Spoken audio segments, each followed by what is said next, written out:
कामचोर बहू। कांता बहन की 2 बहुएं थीं, बड़ी कल्पना और छोटी प्रिया। कल्पना का जैसा नाम वैसा ही काम। सारा दिन कल्पनाओं में रहती, ना कोई काम करती न कोई धाम। अरे कल्पना बहू, जरा अच्छी सी चटनी पीस दे, आज कुछ मजेदार खाने का मन है। पेट में जलन हो जाएगी माँ जी बुढ़ापे में, और वैसे भी मेरा काम करने का वक्त शाम का है, अब प्रिया को ही बोल दो। इतना कहकर कल्पना वहां से चली जाती है। कांता कल्पना के ऐसे रवैये से काफी परेशान रहती हैं। मैं बना देती हूँ माँ चटनी, ऐसा बोलकर प्रिया माँ को चटनी बनाकर प्लेट में खाने को देती है कि तभी वहां कल्पना आ जाती है। अरे वाह चटनी, जरा चक्कर तो देखूं, बड़े दिन हो गए। अरे नहीं बहू, तू तो रहने ही दे चटनी खाना, पेट में जलन हो जाएगी।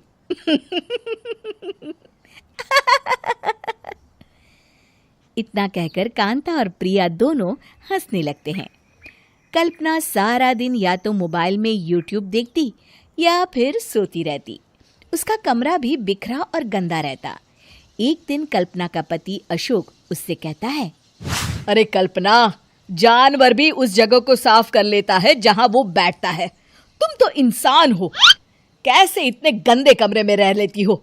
देखो सारा सामान यहाँ वहां बिखरा पड़ा है। ज्यादा अपनी माँ का बोल ना बोलो। हाँ, कमरा तुम्हारा भी तो है, गंदा लग रहा है तो साफ कर लो। पता नहीं तुम्हारे साथ मैं कैसे जिंदगी बिताऊंगा।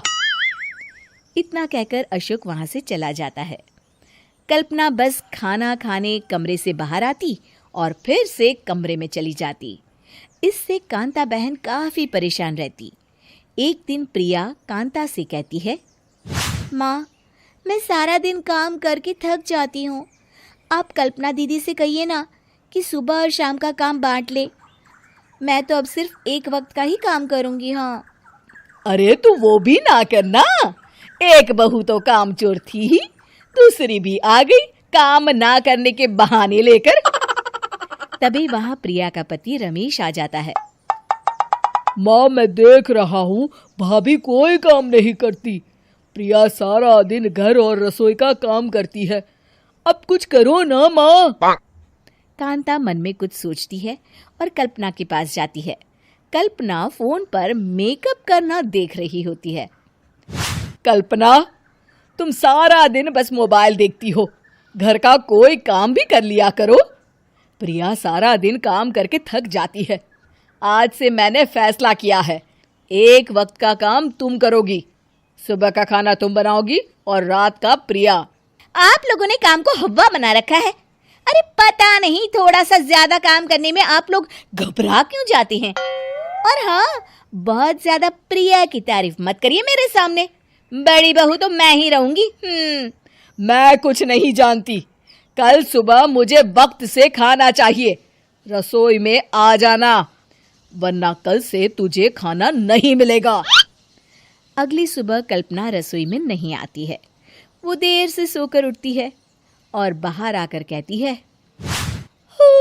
अरे भूख लगी है, आज खाने में क्या है? इतनी देर हो गई, आज किसी ने मुझे उठाया भी नहीं, पता नहीं कहाँ है सब। कल्पना को घर में कोई नहीं दिखता। वो रसोई की तरफ जाती है जहां बड़ा सा ताला लगा होता है। अरे रसोई में ताला? ओ, मैं तो भूल ही गई थी। माँ ने आज से सुबह का खाना मुझे बनाने को कहा था। हे भगवान, इतने लोगों का खाना बनाना क्या आसान है? तभी घर के सारे सदस्य बाहर से वापस आते हैं। वाह माँ जी, मजा आ गया छोले भटूरे खाकर। मेरे मुंह में तो अभी भी स्वाद आ रहा है। अरे कल्पना, तेरे भरोसे रहते तो हम तो भूखे ही रह जाते। कल्पना को बहुत गुस्सा आ जाता है। अब बहुत हो गया, आज से मैं अपनी रसोई अलग कर रही हूँ, मैं अपना खाना खुद बना लिया करूंगी। कल्पना अपनी रसोई अलग कर लेती है, पर आए दिन उसका देर से उठना और काम न करने की आदत से वो भूखी ही रह जाती थी। उसी के सामने घर के लोग अच्छे अच्छे पकवान खाते और कामचोर कल्पना को जैसे तैसे ही खाना बनाकर खाना पड़ता। पर एक दिन तो हद ही हो गई। माँ, दीदी आज सुबह से कमरे से बाहर नहीं निकली, हमें जाकर देखना चाहिए। सो रही होगी कामचोर कहीं की, पर तुम कहती हो तो चलो देख लेते हैं उसे। कल्पना कमरे में पेट पकड़कर बैठी होती है। हाय मेरा दर्द, पेट दर्द के मारे मर रही हूँ मैं।